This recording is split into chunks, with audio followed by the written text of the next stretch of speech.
Jonathan Barrett. He's a senior lecturer in taxation at the Victoria University of Wellington, and he is here today to talk about tax equity. Something he's been, researching, talking about for the last 15 years. If you want to, I guess, introduce yourself. Yeah, hi Connor. Hi everyone. That's about it. I've had an interest in tax equity. I did my PhD on human rights and taxation, so it's something I've thought about deeply. I'm not claiming I have all the answers by any means, um, but certainly I'm familiar with the literature. Let's put it that way. Yeah, so I think the first thing was there's sort of two elements I thought. Well, they're pretty much the same element, but the two things I thought were pretty key in kind of understanding, I guess, Jonathan's point of view, which was around horizontal and vertical equity. And I think this kind of gives people a basis to kind of understand where he's coming from and like how we should structure the tax system here in New Zealand. So I'll leave you to explain those terms if you'd like. Yeah, I'll go back a little bit. There are basically two ideas about fairness and tax. One is that you should be taxed on what you take out of society. And that can be as simple as what's known as the benefit principle, whereby, for example, a local authority might charge you for your sewage removal. So that's you're taking something from society and therefore you're paying for it. That doesn't really work very well, basically because not everyone can pay for what they want. There are some quite interesting theories on that. A lifetime consumption taxation is quite attractive. And today, when we're looking at sustainability, a lifetime carbon tax might be something of great interest and equity, but they're not really practicable. They're not something we can do today. So what we focus on, and we have done for the past 100 years, is the ability to pay. So can you pay this tax? And that comes into two different ideas. The first is the horizontal one that you mentioned, which is people who are similarly situated ought to pay similar amounts of tax. And that idea is really quite ancient. It actually goes back to Aristotle. It's not a modern tax idea. So you go back, if you're similarly situated, you should be treated similarly. Okay. Against that, we have vertical equity, which says if you're differently situated, then you should be treated differently. So in our income tax system, in terms of horizontal equity, we don't distinguish, for example, from a person who makes their income from digging a ditch and somebody who just sits back and lets the money flow in from their investments. So we just treat them exactly. We say they're similarly situated. So you can already see there that's just a value judgment that we're making about similarity and difference. An area where we treat people differently is where they have different incomes levels. So if a person earns $200,000 a year and a person earns $20,000 a year, we treat their upper rate of tax differently. So that's the concept of virtual equity that we're looking at. And yeah, I mean, that's the fundamentals. Just to go back in terms of my conception of fairness, is it goes back to a model that was, really created in the middle of the 20th century, and it's known as the Haig-Simons model, and that's comprehensive income. So that essentially says that whatever type of receipt you have during the year, it should be taxable as income. Okay, so if you receive income from investments, from labor, from an inheritance, or from a capital gain, that's all income. That all increases your economic well-being and therefore should be taxed. Okay, so that's the fundamental idea that I have, and which is why I'm so critical of the Labour and National proposals, because they're simply not looking at that gap that we have in comprehensive income. Yeah, I think the one thing that kind of actually pushed me to talk to you was I think in the first article I read, the one that led me to send the first email, you talked about I think it was Canada, and you said that they kind of pushed the idea that like a buck is a buck, so that any income you earned is something that should be in some way taxed, because it is like a form of income, even if it, whether it is from an inheritance or it is from like your asset adding in value, like these are both forms of income and should be taxed accordingly. Yeah, and that came from the Carter Commission in the mid-1960s. And they were able to take the Hague-Simons theory, which is quite complex, if we're honest, and quite difficult to penetrate, and really put it into terms that everyone could understand. And that's where the buck as a buck came from. It's very difficult in tax to get some kind of snappy little slogan like that. And I've always, sort of really respected what they did there. It's much easier to go negative to, for example, calling the state a death tax, with all the negative connotations that go with that. In the UK recently, they were suggesting that older people should pay for their end of life care. It was called a dementia tax, and it got scrapped immediately. So that rhetoric is very, very important. And it's difficult to get it pro-tax. It's much easier to get it against tax. Yeah, because I think even with I remember Judith Collins was talking about I think it was either in the I think it was in the ending statements or when she first came, but she was talking about how it was obviously a political spin, like Labour's going to tax everything, a death tax, blah blah blah, and she used the death tax, I'm pretty sure, and it was that kind of the rhetoric, the way that we talk about these things do have an impact on how they actually get implemented, because have you seen it's even though that this current Labour government has probably the biggest political capital of any government we've had in MMP, so the Labour Party specifically, they're still really tentative at pushing these kind of changes, which could have a very beneficial impact on New Zealand, but they're still just taking a hands-off approach. And I thought it was very I thought that was just so interesting, because the political viability of something is very important to me, because I think that obviously if you implement a change and people don't want it, they'll just vote you out and someone else will come in and do it. And that kind of gets into the nitty-gritty of it. There's all these different, I guess, ways of taxation. We have the capital gains, or there's a land and a wealth tax. It's slightly different, but same principles. And these more fall under the sort of horizontal equity, from what I understand, right? Capital gains and lands fits the upper bracket, and then yeah, well, capital gains is there's this bizarre thing that in tax law we distinguish between capital and income. There's no reason that we should do that, and economists don't. It's just a matter of saying, well, if you receive this money because you've sold your house, why should that be not taxable next to somebody who's got it from labour? It's just quite bizarre that we've gone along with this distinction between two things. But yes, that will fall into a comprehensive income tax, and therefore that's horizontal equity. What you can do then is look at other types of ways of paying. So land is the classic theoretical one, partly because it's it's not going anywhere, and it also means that you get efficient use of land.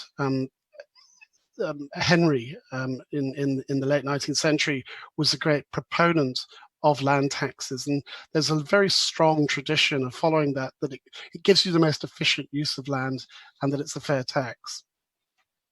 Yeah, I think because the way I've always viewed this is, I think that we should probably more, I guess, heavily tax forms of income which don't have as much of a positive impact to society as because for example, labor, you can argue that labor, it's someone doing something productive, but capital gains is basically the asset sitting there, and yeah, it's increasing in value, but that doesn't really add anything to the economy. I was wondering I want to ask you your kind of take on that. Do you think there's any argument to have where things that we determine as a society to be quote unproductive, should they perhaps be disincentivized by taxing them more? Or well, that's certainly what a land tax would aim to do. Is if people sitting on land waiting for it to be developed, they'd be taxed on it. So that and kind of forced into developing it.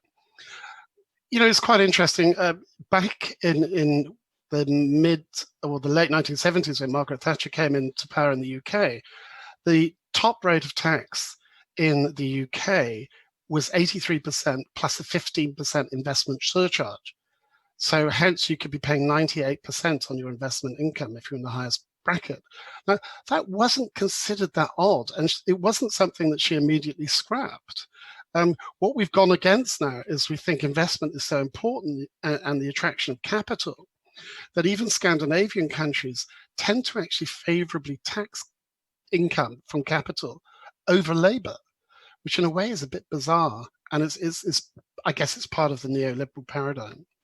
Do you think it's also? I think it's called the race to the bottom. I'm not sure if it's applicable in a situation where basically the areas or countries will have more like favorable, I guess, like tax rates to attract investors, and it ends up with like every country kind of lowering their tax rates in that regard because they're all trying to attract them. But yeah, Yeah, I mean that's certainly true for companies. If you take a country like Ireland, which is always a very interesting case because we very often compare Ireland, New Zealand, and Denmark as these three sort of similar size, similar economic development. Ireland made itself essentially a tax haven for foreign corporations, but it still maintained its income tax and indeed a tax I'm in favour of, which is the capital acquisitions tax. So it's still kind of heavily taxed the citizens, but made itself almost like a tax haven for foreign companies. yeah, I think And that was simply to attract jobs. yeah, I know a lot of I know a lot of companies. I play a few games, and like a lot of gaming companies actually have some headquarters over there, and that's where the taxes go through, just because it is a favorable tax rate compared to everywhere else. I was actually going to talk to you about the capital acquisitions tax. Could you explain that a bit more? Because I wasn't quite sure on like how it worked, and I thought it was an interesting. It could be Okay, an interesting concept. yeah, it is an interesting tax. Mostly what happens, taxing people's estate when they die is ancient. It's happened since Roman times. And essentially, what happens is the person dies, you have a fairly big exemption, although the exemption in the UK is not that large. I think it's about £350,000. You have that exemption, and then you tax that amount.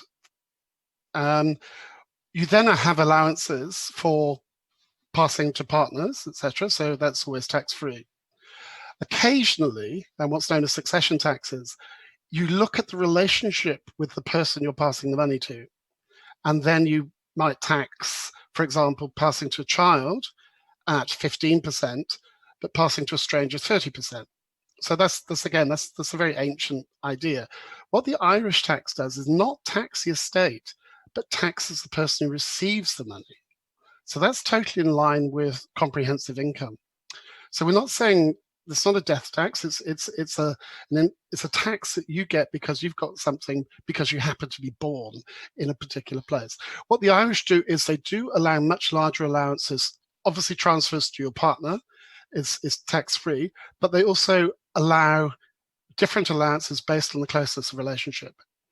So children get a very large allowance going out, and then siblings, etc., Yeah, because grandchildren get the lower one. I thought it was interesting because when we think about like inheritance, it essentially is just like a form of lottery or like it's basically just luck you're there because I didn't even realize this, but the lotto isn't even taxed in New Zealand, and like this is literally the same thing that what inheritance essentially is. It's just you happen to be born to the right parents and they did well, or they were born into wealth, so then you just get like that income, even though in theory you didn't really do anything to earn that. Um, Well, yeah, I mean, I think I used the phrase in that article. It's taxing money that's not used by, it's not needed by the person who's dead, and the other person's done nothing to earn it. I mean, it seems eminently taxable to me. But I have to tell you, I received a lot of flack for that article. Um, a lot of, particularly coming out of Australia, interesting enough. Yeah, I was reading some of the comments there. It was I mean it's the internet, so obviously the comment section in any article was usually pretty but yeah, it was interesting Well, the reading some of the takes. conversation I didn't realize attracted that sort of stuff, to be honest. But yeah. Yeah, I think a lot of people have. I mean, you're essentially products of your environment. So like, if you've always believed that, for example, like a death tax is wrong for whatever reason it may be. If you think taxation is therefore the more extreme end, or any reasons in between, like you do have that.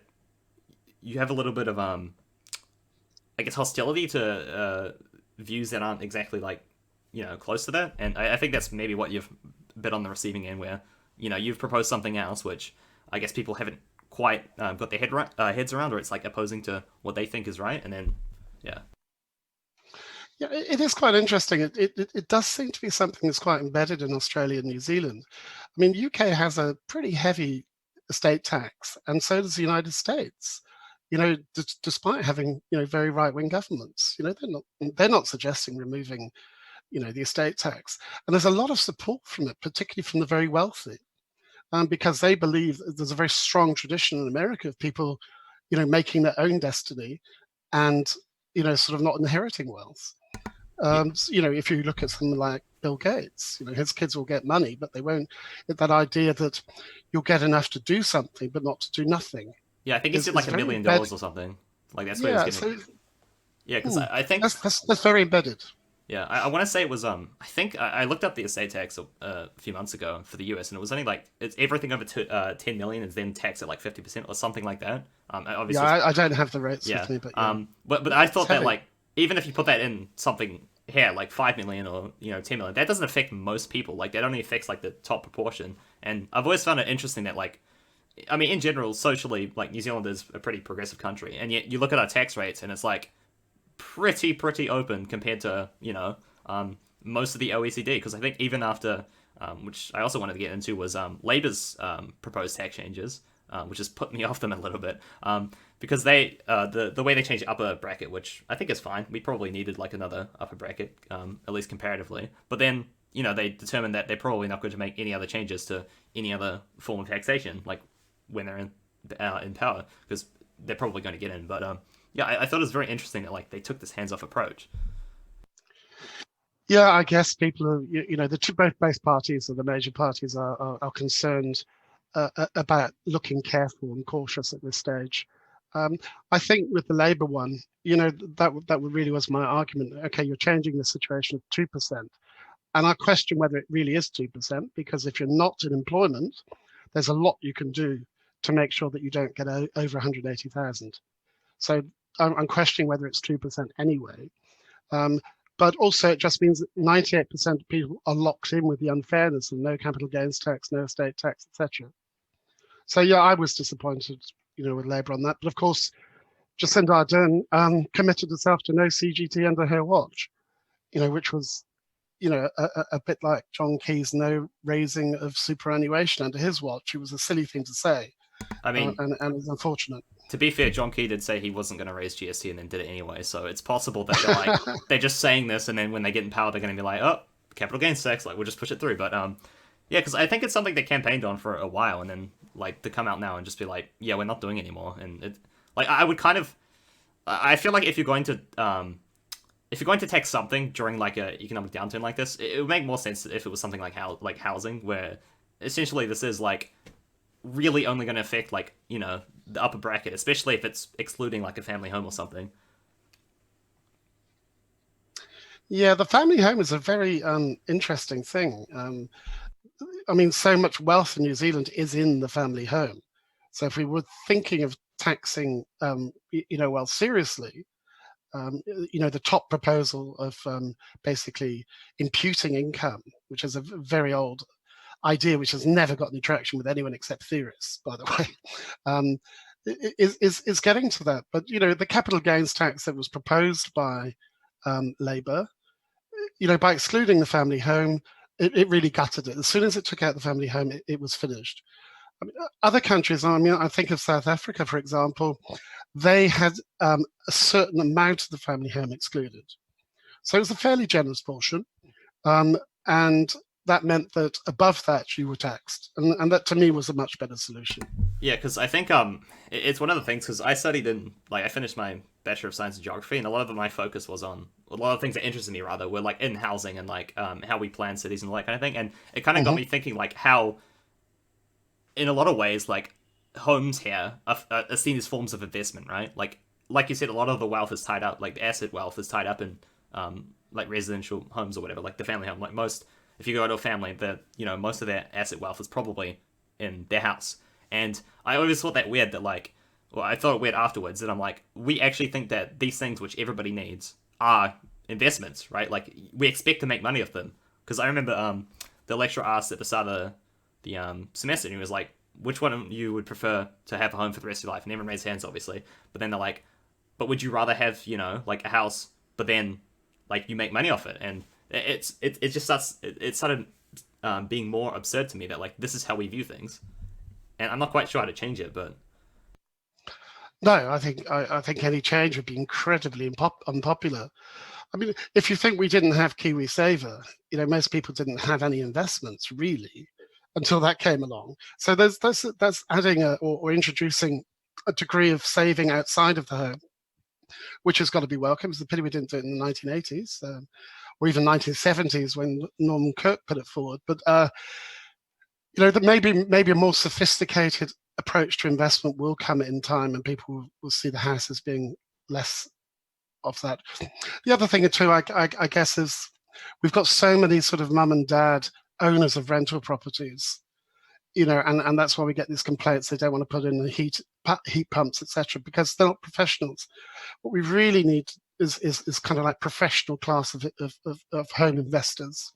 Yeah, I've heard this argument before, and it's always interested me because I think like I know specifically because I have family, like my stepmom owns property, and she's what I would call a good landlord, right? Like she does that sort of thing. But I realize that like not everyone's either going to have the time or even knows what to do in that situation. And I think like having some sort of professionality, and also another good thing I heard was like I think it was 10-year leases. I think they have them in Germany, where essentially you get a property for a much longer period of time, so it's more treated as like a long-term investment as opposed to a way to like get as much money as possible as you can out of it. And then like it's very, these are things that I think we can actually push for here, but it'll take some change. Yeah, look, sure. I mean, I don't think the solutions lie in tax, to be honest.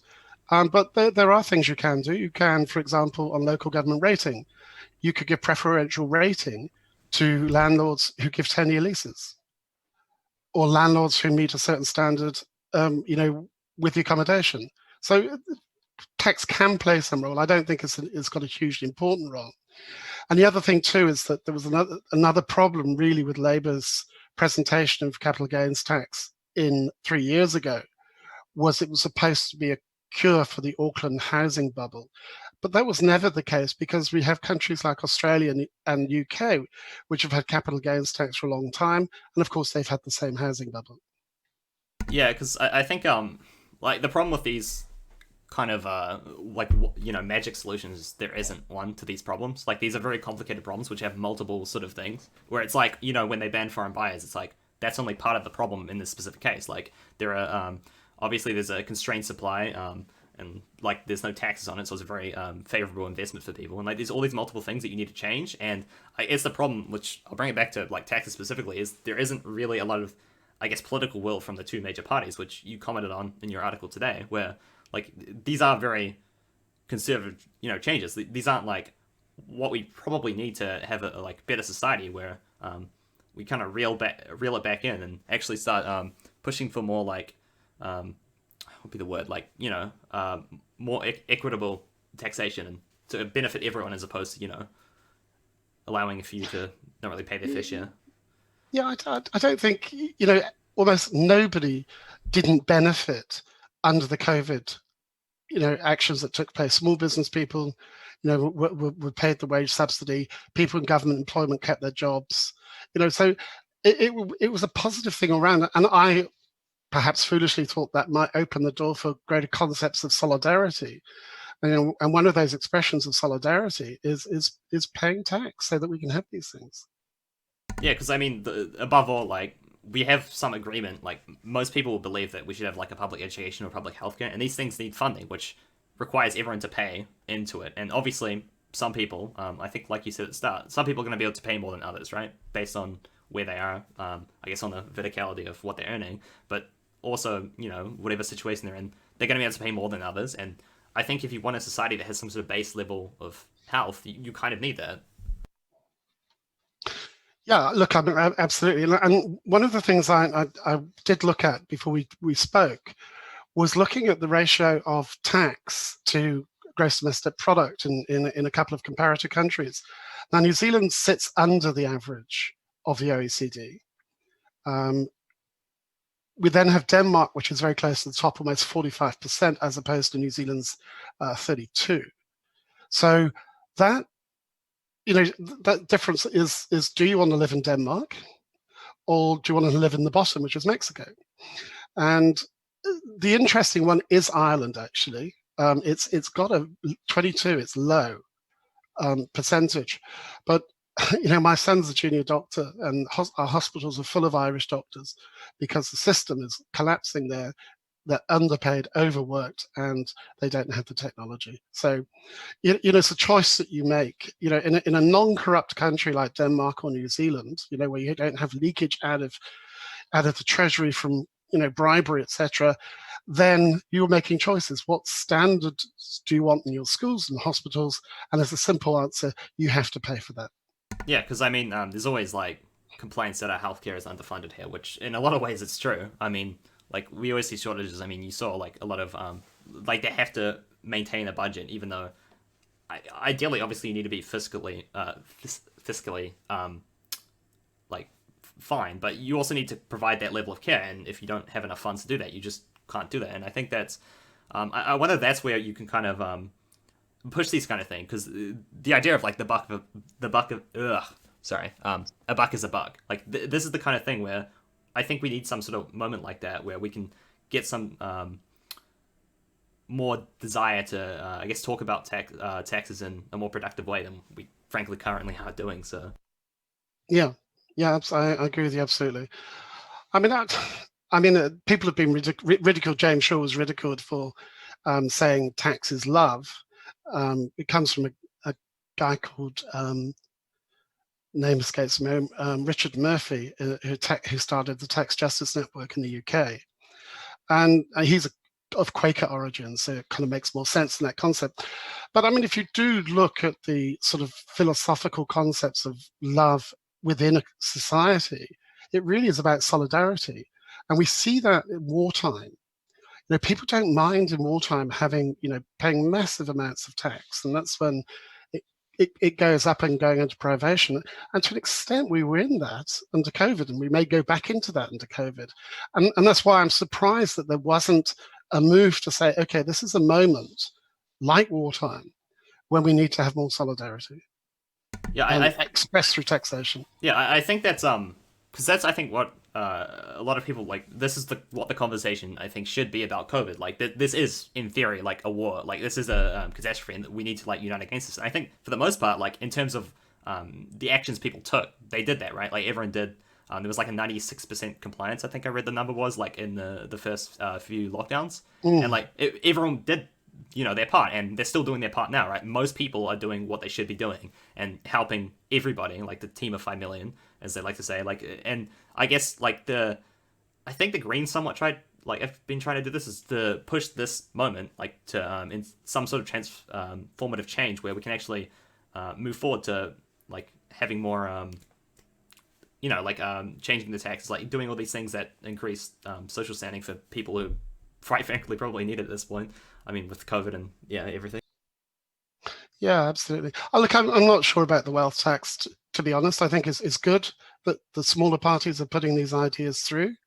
And on the other hand, it's good that ACT are also putting through the opposite views so that we can think about these things and the rest of it. So I think it's good they're putting it through. Wealth taxes, unfortunately, were fairly popular, never been that popular, but they've dwindled in Europe. I think there's only about 2 or 3 left now. Yeah, do you know the reason why they kind of like gone down? They don't raise much revenue compared to the amount of things. And you tend to have, quite a lot of exemptions as well. Valuation can be very difficult. Yeah. You also tend to get people doing things like buying artworks and putting them in free ports. Yeah, because I think that's another that's another interest of yours, right? With in terms of art, because I was just reading your blurb on Victoria's website, but yeah, I'm not saying you shouldn't have a tax because people will avoid it, but where it becomes so expensive to actually chase them, then it probably would be better to look somewhere else. Yeah, it's like, I mean, this is somewhat unrelated, but it's like compliance costs with something like prohibition of alcohol isn't really worth it when like the, I guess, negatives of it are as small as they are.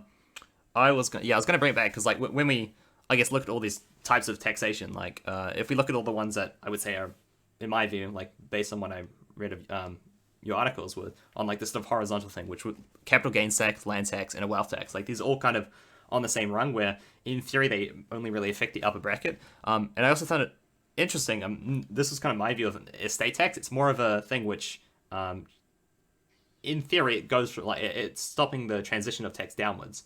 It's not necessarily in the sort of upper brackets, but it is like a sort of transitional tax, if that makes sense. Like, yeah, I mean, people like Max Rashbrook have been criticizing the inequality in wealth for a very long time, and so consequently supports any kind of wealth tax.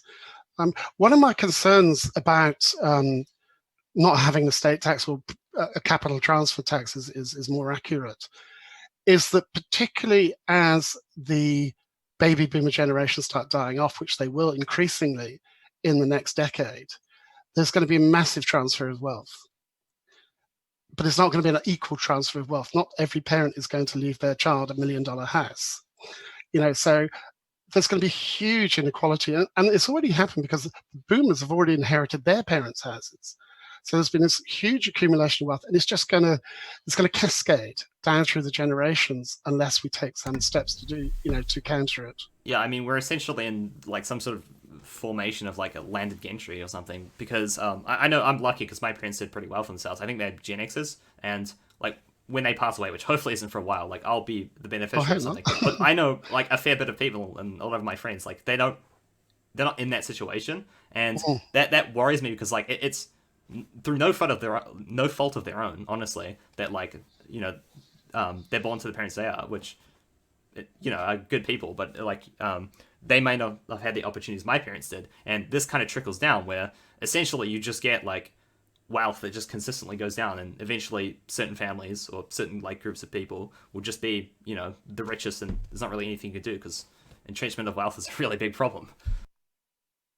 Yeah, look, I think it's really, really important that your generation can see this problem and don't think, okay, I'm going to be one of the lucky ones and I won't, support taxes, and rather see that, we actually get a better society when we've got a better distribution of wealth, or at least opportunities. I'm not saying that we should have some kind of equalization of wealth at the end of the day, but there should be the opportunities there, for people to be properly educated, proper health, etc. We know that there are parts of this country, which are approaching, third world levels. I mean, the childhood poverty levels is like crazy. At least I think in the OECD we're like one of the highest, and it's like it's kind of the idea that like I've lost my train of thought. It's kind of like the idea around like we want that upward mobility in like society where we want people to have something to reach for. We don't obviously want to take everything to some sort of equal level, but we want people to reach for something. And if they don't have access to that because, well, they can't afford it, which is why we provide scholarships for university and things like that, where we want people who may not have the material means to still be able to reach for things. And I think that's what I guess I hope a lot of people my age are kind of thinking about, where they're like, okay, I want these people to succeed, and so I'm going to, take a loss at this estate tax or capital acquisitions tax, if something like that gain traction, and then they can think, okay, that makes everyone better, and then I'm still going to benefit, but my mate over there, he's also going to benefit, and it'll make a better society overall. Yeah, well, I'm glad you're thinking like that. Yeah, I mean, absolutely. You say we've got, you rightly say we've got one of the most appalling rates of child poverty, but we have one of the highest rates, or than the lowest rates of elder poverty.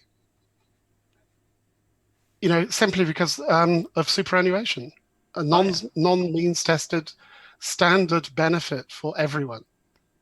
Now, obviously, it's absurd that millionaires are getting super, but the positive side of it is it means that everyone's getting it, and some people actually earn more under super than they did during their working lives. Yeah, because I think I mean it's like how it, for example UBI is like they remove the means testing and just give everyone X money. So I think superannuation would kind of come under some sort of UBI where just everyone gets that amount and they'd be able to support themselves through that. So it is a UBI, yeah, essentially. Yeah, because I think these are the kind of things that I would say honestly, like I think a lot of younger people. I mean, if you look at how people like demographics vote, like a lot of younger people do vote for Greens or even Labour. They're kind of thinking like we're trying to think of like new ideas because it was something that Chloe Swarbrick said where it was she was criticized like what do you know about government, and she was like I had to live under all the policies that you guys all put through, and that got me because I was like oh like that is true, like we have to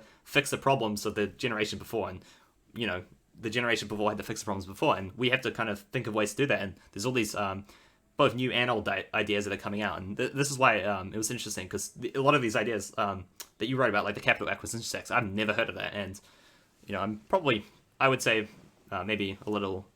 I'm more informed than most, but there is a lot of new ideas. That's why I wanted to talk to you, because I was like, I can, get people to, I guess, listen to you and see what you have to say. And I think that a lot of people will be interested in that. And yeah. Yeah, I think it's really important to look at ideas.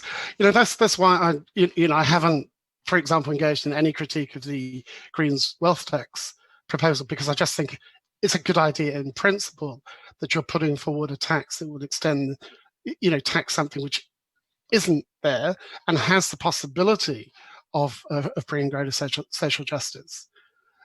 I mean, as I say, there are problems with these wealth taxes, but let's get it out there and find out what they are, and maybe over time those problems can be overcome and Yeah, you get a because workable tax. I mean, like, there's always adjustments you can make, which is another interesting discussion I had, which I think I was reading a press brief today, and I can't remember if it was Grant Robertson or Jacinda who said that, like, we're putting forward like incremental change because we want this change to last for a long time, and that was an interesting take to me, because it's kind of, I guess, where their mindset is, where they want to put forward this change. It's going to last a while, like, so when national get in, they can't exactly just scrap, like, the top tax bracket.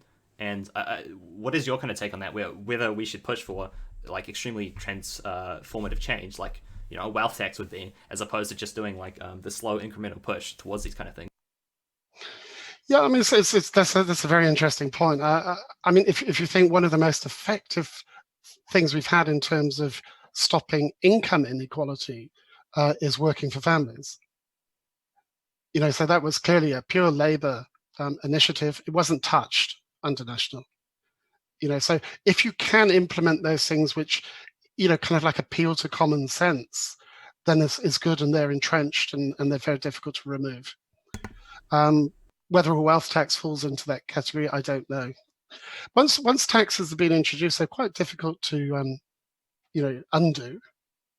But it does happen. I mean, we had estate duty and gift duty in this country for a very long time, but gradually over time, partly I think through Australian influence, that they went away.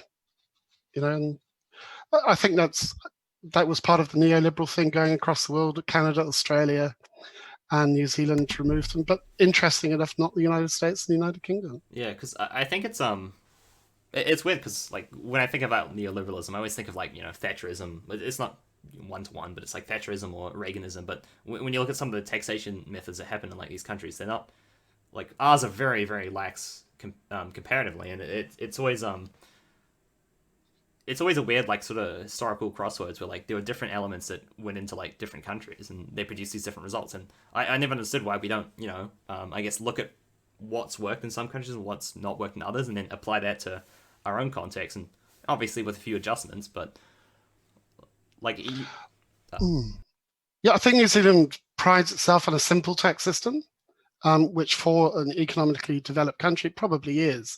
You do get much simpler systems in places like Singapore or Lithuania, Estonia, those types of places, which those ex-communist countries just didn't have that history of tax in the way that we did. So they had to put something in, and they went low tax. So yeah, I mean, I think New Zealand wants simplicity. The GST is a classic case.